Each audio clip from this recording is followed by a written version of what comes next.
ചലച്ചിത്ര അക്കാദമി, സാഹിത്യ അക്കാദമി, ചലച്ചിത്ര വികസന കോർപ്പറേഷൻ, സാംസ്കാരിക ക്ഷേമനിധി board, Lalithakala academy, Sangeetha Nataka academy, folklore academy, Vyloppilli സംസ്കൃതി ഭവൻ, ഭാരത് ഭവൻ തുടങ്ങിയ സാംസ്കാരിക സ്ഥാപനങ്ങളിലെല്ലാം ചുമതലയുള്ള ആളുകൾ സ്ഥാനം ഒഴിഞ്ഞ്, അപ്പോൾ ഈ സ്ഥാപനങ്ങളിലേക്കൊക്കെ ആളുകളെ നമ്മൾ പുതിയതായി നിയോഗിക്കേണ്ട ഒരു ചുമതലയിലും ഉത്തരവാദിത്തത്തിലുമാണ് നമ്മളുള്ളത്. അതുമായി ബന്ധപ്പെട്ട നടപടിക്രമങ്ങളുടെ അവസാന ഘട്ടത്തിലാണ്. അധികം വൈകാതെ തന്നെ ഈ വരും ദിവസങ്ങളിൽ തന്നെ ഈ അക്കാദമികളുടെ ചുമതലയിലേക്ക് ബന്ധപ്പെട്ടവരെ നിയമിക്കാൻ നമ്മൾ തീരുമാനിച്ചിട്ടുണ്ട്. അത് അധികം വൈകാതെ തന്നെ അത് നിലവിൽ വരും. അല്ല, ഞാനതൊന്ന് ചോദിച്ചത് നന്നായി. ഒന്നൊരു ക്ലാരിഫിക്കേഷനും കൂടി. പലപ്പോഴും തലപ്പത്ത് ആൾ വന്നിട്ടില്ല, അക്കാദമിയുടെ പ്രവർത്തനം അനിശ്ചിതത്വത്തിൽ എന്നൊക്കെയുള്ളൊരു വാർത്ത വരുന്നു. പല ആളുകളും ധരിക്കുന്നത് ഇവിടെ എത്തുമ്പോൾ, ഞാൻ ചുമതല ഏറ്റെടുത്ത സമയം മുതലും ഇതിനു മുമ്പും ഒരു ചലച്ചിത്രങ്ങളൊക്കെ കാണുന്ന അക്കാദമിയുമായി ബന്ധപ്പെട്ടൊക്കെ കാര്യങ്ങളിലൊക്കെ അറിയുന്ന ഒരാളെന്ന നിലയിൽ എനിക്ക് ഇവിടുത്തെ പ്രവർത്തനങ്ങൾ നേരത്തെ അറിയാമായിരുന്നു. ഈ അക്കാദമിയുടെ മുൻ ചെയർമാൻ പോയപ്പോൾ അക്കാദമിയുടെ താക്കോല് പൂട്ടി എന്നെ ഏൽപ്പിച്ചു. ഇനി പുതിയ ചെയർമാൻ വരുമ്പോൾ ഞാൻ താക്കോല് നൽകി അദ്ദേഹം വന്ന് ഇത് തുറന്ന് പ്രവർത്തിക്കണം എന്ന നിലയിലൊരു സംശയമുണ്ട്. അങ്ങനെയല്ല, നമ്മൾ വന്നപ്പോൾ തന്നെ ഇതിനെല്ലാം ഒരു കലണ്ടറുള്ള കാര്യം നേരത്തെ അറിയാവുന്നതുകൊണ്ട്, ഇപ്പോൾ short film, documentary short film ഫെസ്റ്റിവലാണ്. അതിന് 1000 അധികം എൻട്രി വന്നിട്ടുണ്ടായിരുന്നു. അത് ഓരോ കാറ്റഗറിയിലുള്ള ആ സിനിമകൾ കാണുന്നതിന് വേണ്ടിയിട്ട് വ്യത്യസ്തമായ സെലക്ഷൻ കമ്മിറ്റിയെ തിരഞ്ഞെടുത്ത് അവരാ ചിത്രങ്ങൾ കണ്ടുകൊണ്ടിരിക്കുകയാണ്. 25-ാം തീയതി മുതൽ തന്നെ ആ international documentary short film festival ആരംഭിക്കും. അത് 25 തന്നെ വെക്കാൻ കാര്യം, ഈ മാസം പൂർത്തിയായി വരുന്ന സിനിമകൾക്ക് മാത്രമാണ് ഓസ്കാറിലേക്ക് എൻട്രി ഉണ്ടാവുക. ഒക്ടോബറിലായി പോയാൽ നമുക്ക് അവാർഡ് കിട്ടുന്ന സിനിമയ്ക്ക് ഓസ്കാറിലേക്കുള്ള എൻട്രി നഷ്ടപ്പെടുമെന്നുള്ളത് കൊണ്ടാണ് സെപ്റ്റംബർ 25 തന്നെ നമ്മളത് ആരംഭിക്കാൻ തീരുമാനിച്ചിട്ടുണ്ട്. ആ ദിവസം തന്നെ അതിൻ്റെ എല്ലാ മറ്റ് അനുബന്ധ ക്രമങ്ങളും അക്കാദമിയിലൊരു നിരന്തരമായി പ്രവർത്തിക്കുന്ന മിടുക്കരായ ആളുകളുടെ ഒരു നല്ല ടീം ഇവിടെയുണ്ട്. യഥാർത്ഥത്തിൽ അവരാണ് ഇതെല്ലാം നടത്തുന്നത്. അതിന് നേതൃത്വം കൊടുക്കുന്നവർ മാത്രമാണ് ഈ ഭരണസമിതിയിലേക്ക് വരുന്നവർ. അവർ നല്ല നിലയിൽ നേതൃത്വം കൊടുക്കണം, ഗവൺമെൻറ് അതിന് പിന്തുണ കൊടുക്കണം. പക്ഷേ ടെക്നിക്കലായി ഇത്തരം കാര്യങ്ങളെല്ലാം സമയബന്ധിതമായി തീർക്കുന്ന ഒരു നല്ല സിസ്റ്റം വർഷങ്ങളായി ഇവിടെ പ്രവർത്തിക്കുന്നുണ്ട്. അവരാണ് ഇതിനെ നല്ല നിലയിൽ മുന്നോട്ട് കൊണ്ടുപോകുന്നത്. ചലച്ചിത്രമേളയുമായി ബന്ധപ്പെട്ട ഒരു വാർത്ത ഇന്നലെ വന്നു. അത് സിനിമ കാണുന്നത് നിർത്തിവെച്ചു, അധ്യക്ഷന്മാരില്ലാത്തതുകൊണ്ടാണെന്ന് അങ്ങനെ വന്നു. സിനിമയ്ക്കുള്ള നോട്ടിഫിക്കേഷൻ ഇന്ന് ഇറങ്ങുന്നതേ ഉള്ളൂ. ഇന്നിറങ്ങാൻ പോകുന്ന സിനിമ കാണുന്നത് ഇടയ്ക്ക് വെച്ച് നിർത്തി വന്ന വാർത്ത, അത് തിരുത്തണമെന്ന് ഞാൻ വിനീതമായിട്ട് അഭ്യർത്ഥിക്കുകയാണ്. 40 ദിവസത്തെ സമയമുണ്ട്. അപ്പോൾ അതിനിടയിൽ ഈ സിനിമ, അപ്പോൾ ഇതിൻ്റെ ജൂറി നമ്മൾ വെക്കും. അത് ജൂറി വെക്കണമെങ്കിൽ ഈ സിനിമ വരണമല്ലോ. ഇന്ന് നോട്ടിഫിക്കേഷൻ വന്ന് സിനിമകൾ വന്നിട്ട് അതിൻ്റെ ജൂറി നമ്മൾ വെച്ചിട്ട് ആ ജൂറി സിനിമ കണ്ടിട്ട് അവർ സെലക്ട് ചെയ്യും. സെലക്ട് ചെയ്യുന്ന സിനിമകൾക്ക് നമുക്ക് പിന്നെ സെൻസർ ബോർഡിൻ്റെ എക്സംഷൻ വേണം. കഴിഞ്ഞ വർഷം ചെറിയ പ്രശ്നങ്ങൾ നമുക്കുണ്ടായി. പിന്നെ നമ്മൾ ഇടപെട്ട് എല്ലാവരും കൂടെ, അന്നത്തെ അക്കാദമി ഭരണസമിതിയും ഗവൺമെൻറ്റും എല്ലാം ഇടപെട്ടാണ് അത് പരിഹരിക്കാൻ ശ്രമിച്ചത്. അപ്പോൾ ഇപ്പം നമ്മളത് മുൻകൂട്ടി കണ്ടുകൊണ്ട് തിരഞ്ഞെടുക്കപ്പെടുന്ന സിനിമകൾ പിന്നെ സെൻസർ ബോർഡിൻ്റെ എക്സംഷന് വേണ്ടിയിട്ടുള്ളതെല്ലാം അയക്കും. ആ സിനിമകളുടെ കോമ്പറ്റീഷൻ വിഭാഗത്തിലേക്കുള്ളതടക്കം അതിൻ്റെ ജൂറിയെ പ്രത്യേകം തീരുമാനിക്കും. അതിനെല്ലാം ഓരോന്നിനും ഓരോ സമയക്രമമുണ്ട്.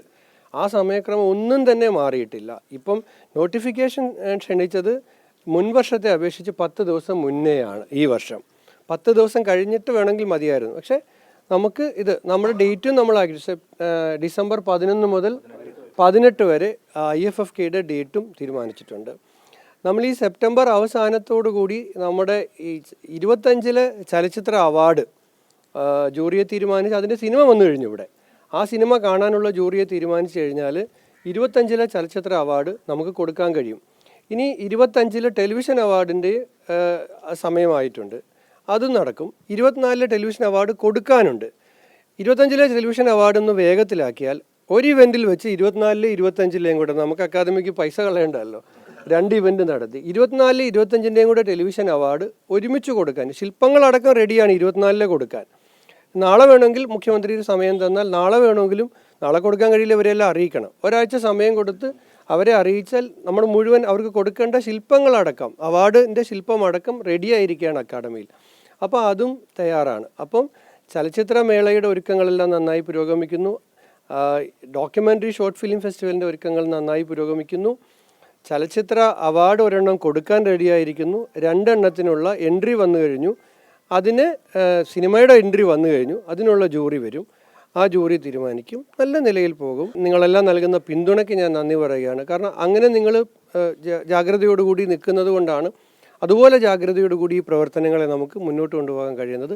അതേസമയം തന്നെ അക്കാദമിയുടെ ചെയർമാനും അനുബന്ധ ഭാരവാഹികളും ജനറൽ കൗൺസിലും എക്സിക്യൂട്ടീവും എല്ലാം വന്നിട്ട് അവർക്ക് ഈ കാര്യങ്ങൾ നന്നായി അവർ വരുന്നത് കൊണ്ട് ഇതിനൊരു തടസ്സം ഉണ്ടാകാതിരിക്കാൻ വേണ്ടിയിട്ട് മന്ത്രി എന്ന നിലയിൽ ഞാനും അക്കാദമിയിലെ ഇതിൻ്റെ ചുമതലയുള്ളവരെല്ലാം കൂടെ ഈ ഗ്യാപ്പ് ഒരു പ്രശ്നമില്ലാത്ത രൂപത്തിൽ നന്നായി പരിഹരിച്ചിട്ടുണ്ട്. അതുകൊണ്ട് IFFK മറ്റൊരാശയക്കുഴപ്പമുണ്ടായി. IFFK നമ്മൾ കൊച്ചിയിലേക്ക് കൊണ്ടുപോകുന്നു എന്നുള്ളത് അത് ഞാൻ അക്കാദമിയിൽ മുമ്പിൽ നിന്ന് ഒന്നുകൂടി പറയുകയാണ്. IFFK ഇവിടെ തന്നെയായിരിക്കും, തിരുവനന്തപുരത്ത് തന്നെ ആയിരിക്കും അന്താരാഷ്ട്ര ചലച്ചിത്രോത്സവത്തിൻ്റെ വേദി. അവിടെ വരാൻ പോകുന്നത് JC ഡാനിയൽ ഫിലിം സിറ്റിയാണ്. അതിൻ്റെ സ്ഥലം ഏറ്റെടുക്കുന്നതുമായി ബന്ധപ്പെട്ട് അന്തിമ നടപടിക്രമങ്ങളിലേക്ക് കടക്കുകയാണ്. സ്ഥലം ഏറ്റെടുത്തു കഴിഞ്ഞാൽ സർക്കാർ 100 ദിനം തികയ്ക്കുന്നതിന് മുമ്പ് തന്നെ JC ഡാനിയൽ ഫിലിം സിറ്റി അവിടെ അതിൻ്റെ പ്രവർത്തനവും ആരംഭിക്കാൻ കഴിയുമെന്നാണ് വിചാരിക്കുന്നത്. അപ്പോൾ നമ്മൾ കുറച്ചും കൂടി കൂടുതൽ അക്കാദമിയെ ജനകീയമാക്കാനും ജനങ്ങളിലേക്ക് എത്തിക്കുവാനും എല്ലാമുള്ള പ്രവർത്തനങ്ങൾ മുന്നോട്ട് കൊണ്ടുപോവുകയാണ്. മലയാളത്തിൽ പ്രതിഭാ ദാരിദ്ര്യം ഉള്ള ഒരു സ്ഥലമല്ലോ കേരളം. മലയാള സിനിമയിൽ ഒരുപാട് പ്രതിഭകളുണ്ട്. അപ്പോൾ അതിൽ ഇതൊരു സംഘാടകത്വവും കൂടെ ആവശ്യപ്പെടുന്ന ഒരാളാണ്. മികച്ച സംവിധായകർ മികച്ച സംഘാടകരാകണമെന്നില്ല. മികച്ച സംഘാടകർക്ക് ചിലപ്പോൾ മികച്ച സിനിമ ഉണ്ടാക്കാൻ കഴിയുന്നത്. അപ്പം ഇത് സംഘാടനവും കൂടി എല്ലാവരെയും കൂട്ടിയോജിപ്പിച്ച് ഒരുമിപ്പിച്ച് കൊണ്ടുപോകേണ്ട ഒരു കാര്യമാണ്. ഞങ്ങളൊക്കെ പുറകിൽ നിന്ന് സഹായിക്കുന്നവരാണ് ഗവൺമെൻറ്. അപ്പോൾ അക്കാദമി എല്ലാവരും ഒരുമിച്ച് കൊണ്ടുപോകുന്ന കഴിയുന്ന തരത്തിലുള്ള നല്ല നേതൃത്വം അത് 10-12 പേരൊക്കെ ഉണ്ട്. അതിൽ നിന്ന് ഒരാൾ വരും. അവർ ഉടനെ വരും, വൈകില്ല. ഇനി അതിൻ്റെ ലാസ്റ്റ് മിനിറ്റിലാണ്. ഞാൻ പത്തനംതിട്ടയിലേക്ക് ഞാനിത് ക്യാൻസൽ ചെയ്തതാണ്. പക്ഷേ പോകേണ്ടത് ഇതിൻ്റെ മുമ്പ് കൂടെ തന്നെ ആയതുകൊണ്ടാണ് ഈ വഴി തന്നെ എനിക്ക് പോകാൻ കഴിയുള്ളൂ അങ്ങോട്ട്. അതുകൊണ്ട് ഞാൻ ക്യാൻസൽ ചെയ്യുന്നത് പറഞ്ഞെങ്കിലും പിന്നെ രണ്ടാമത് ഇവർ സ്നേഹത്തോടു കൂടി കയറി ഇറങ്ങി വേഗം പോകാന്നുകൊണ്ട് വന്നതാണ്. ഞാൻ അങ്ങോട്ട് പോവുകയാണ്. റാന്നിയിൽ ആണ് ഇപ്പോൾ ഒരു പ്രശ്നമുള്ളത്. ഞാൻ കളക്ടറുമായിട്ടും ADM-ഉമായിട്ടും അവിടുത്തെ MLA-യുമായിട്ടും എല്ലാം സംസാരിച്ചു. ദുരിതാശ്വാസ ക്യാമ്പുകളിലേക്ക് ആളുകളെ ഷിഫ്റ്റ് ചെയ്തിട്ടുണ്ട്. ഞാൻ ഒരു അരമണിക്കൂർ മുമ്പ് വിളിക്കുമ്പോഴും ഈ വെള്ളം ഇറങ്ങുന്ന കാര്യത്തിൽ ഒരു ശമനം ഉണ്ടായിട്ടില്ല. അതുമാത്രമല്ല ഇനിയൊരു മഴ ഉണ്ടാകുമോ എന്നൊരു ഭയം അവർക്കുണ്ട്. ഇപ്പോൾ അല്പം മഴ അവിടെ തോർന്നു നിൽക്കുകയാണ്.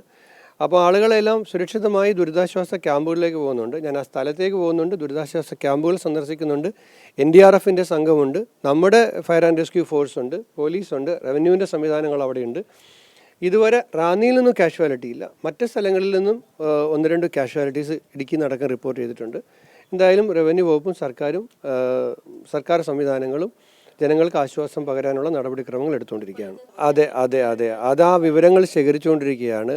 അത്തരത്തിലുള്ള വളരെ സങ്കടകരമായ വാർത്തകൾ വരുന്നുണ്ട്. അത് കൂടുതൽ വിവരങ്ങൾ ശേഖരിച്ചിട്ട് നിങ്ങളോട് പറയാം.